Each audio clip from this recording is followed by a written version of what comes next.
Ancient stories are often dismissed as irrelevant fairy tales, Andrew. But what if I told you there's a 2,500-year-old text that perfectly captures modern struggles with faith, family, and hope in desperate times?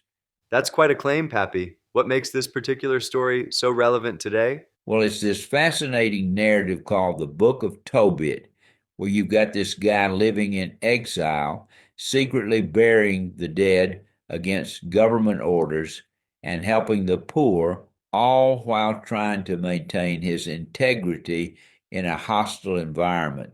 Think of it like an ancient whistleblower story. Hmm. So it's about moral courage in the face of systemic opposition? Exactly. And here's where it gets fascinating. Tobit ends up blind from bird droppings while sleeping outside, which sounds almost comical, but it leads to this profound exploration of how good people deal with seemingly random misfortune, You know what's fascinating about that? It challenges the prosperity gospel idea that good behavior always leads to good outcomes. right? And then there's this parallel story about Sarah. Oh man, talk about bad luck. She's had seven husbands die on their wedding nights because of this demon. It's like an ancient horror story meets romance novel. That must have made her the talk of the town, and not in a good way. How does the story handle that social stigma? Well, that's where it gets really clever. Instead of focusing on the supernatural elements, it delves into the very human aspects: her isolation, her prayers for death, her resilience. But here's the twist: an angel shows up disguised as just some regular guy named Azariah.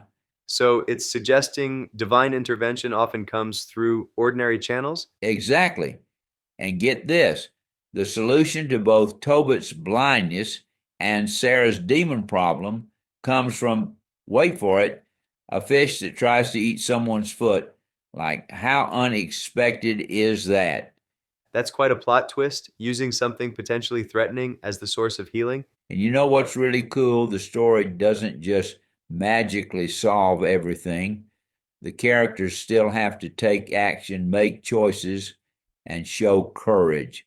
When Tobias and Sarah get married, they spend their wedding night praying together instead of just relying on the fish organs to drive away the demon, That's quite different from our modern quick fix mentality. right? And here's something that really resonates today.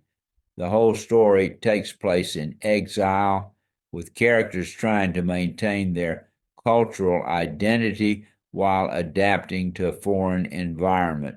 Sound familiar?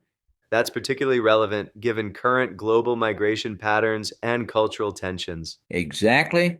And it offers this fascinating perspective on how to handle that tension.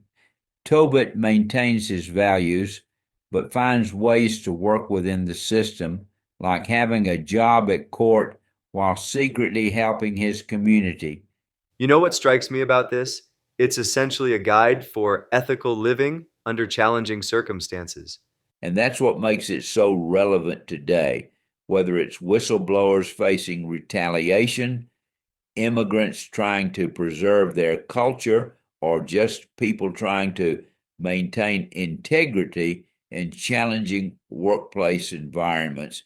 These are all modern versions of Tobit's struggle. How does the story ultimately resolve all these challenges? Well, that's another brilliant aspect. It doesn't end with some grand miracle. Tobit dies peacefully of old age, having seen his family prosper. The real miracle is how ordinary faithfulness and kindness create ripples of positive change through generations. That's quite a sophisticated message for an ancient text. And you know what's really wild?